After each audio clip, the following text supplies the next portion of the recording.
인간의 범죄로 인한 하나님의 진노는 지난 월요일 살펴본 것처럼 그들을 그냥 내버려 두시는 것이었습니다.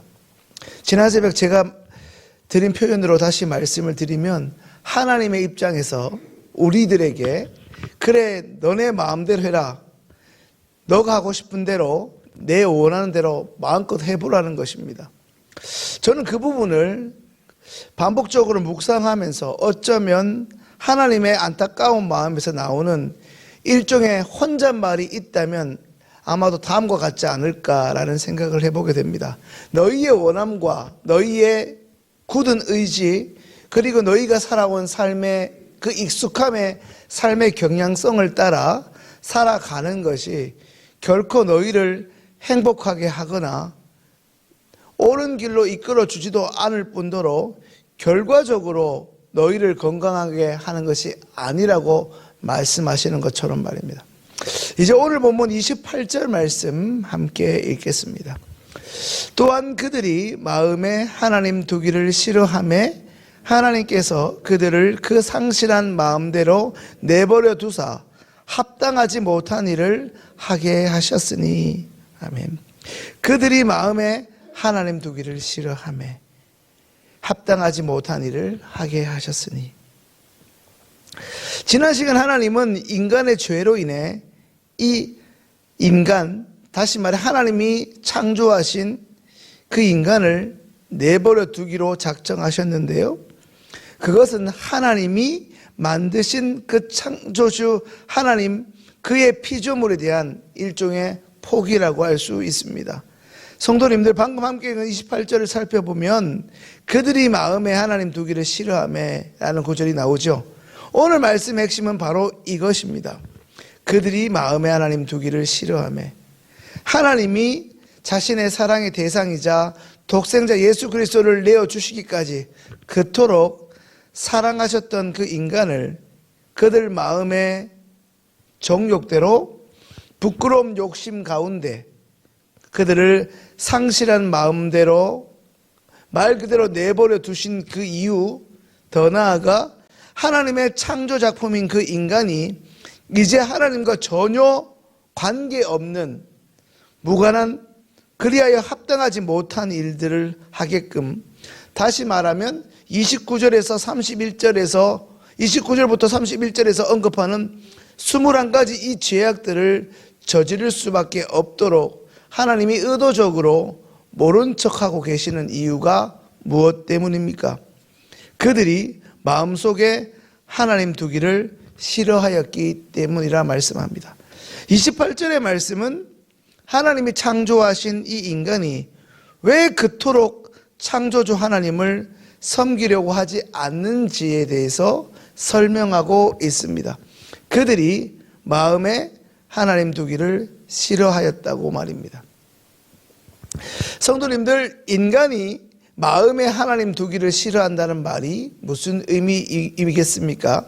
이것은 사람들이 하나님에 관하여 하나님이 도대체 어떤 분이신지에 대해서 알고자 하지 않고 심지어 하나님을 좋아하지도 않는다는 말입니다.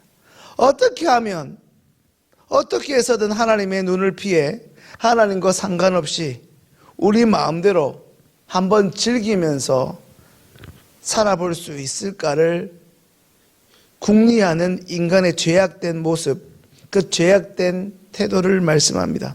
이런 마음의 태도로 인하여 이것이 시간이 갈수록 강해지고 그로 인해 굳어지다 보니 자연히 인간은 더 악해져 갈 수밖에 없다는 것입니다. 하나님으로부터 지음받은 인간이 그로 인해 하나님으로부터 결코 독립적일 수 없는 존재인 이 인간이 창세기 3장에 보면 뱀의 유혹으로 인해 하나님으로부터 일종의 독립을 꿈꾸고 그것이 마치 자신의 행복의 비결인 양 착각하는 죄에 빠지게 되는 것이죠. 뱀으로 대변되고 있는 이 사탄은 계속해서 하나님의 창조물인 피조물 인간인 아담을 향해 말합니다.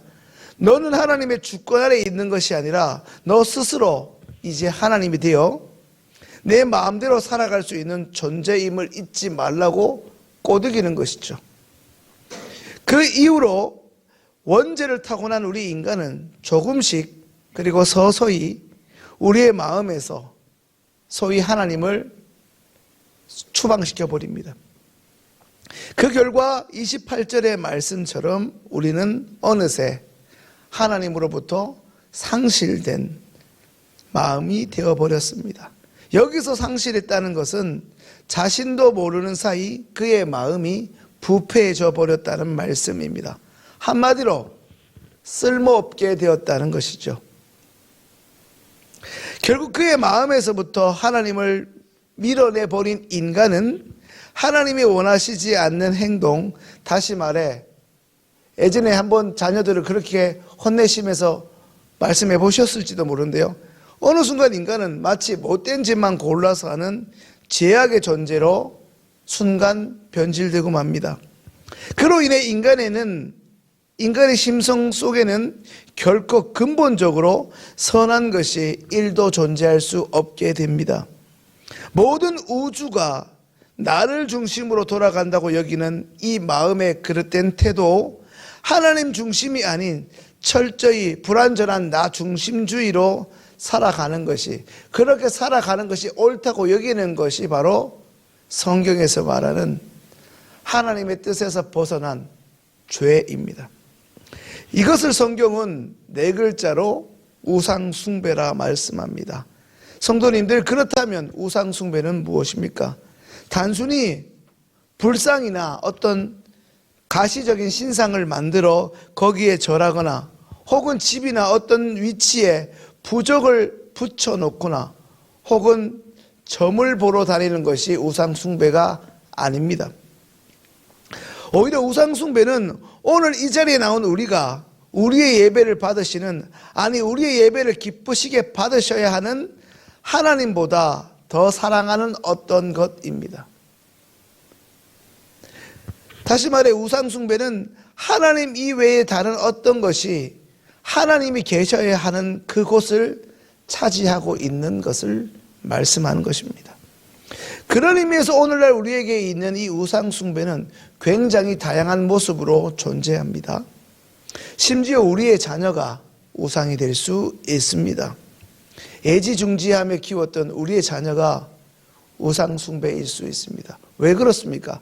분명히 분명히 자녀는 하나님의 기업, 하나님이 주신 선물인데, 하나님이 주신 선물을 주신 하나님보다 더 사랑하는 것이 우상숭배입니다. 돈이 우상이 될 수도 있고 심지어 성공이 우상이 될 수 있습니다. 이처럼 우리 주변의 우상은 셀 수 없을 만큼 많고 광범위합니다. 다시 말씀드리지만 하나님보다 우리가 더 사랑하는 것이 있다면 우리의 삶 속에 하나님보다 더 중요한 위치에 놓고 있는 것이 있다면 그것은 모두 다 우상숭배이며, 그로 인해 우리는 마음에 하나님 두기를 싫어하고 있다는 반증입니다.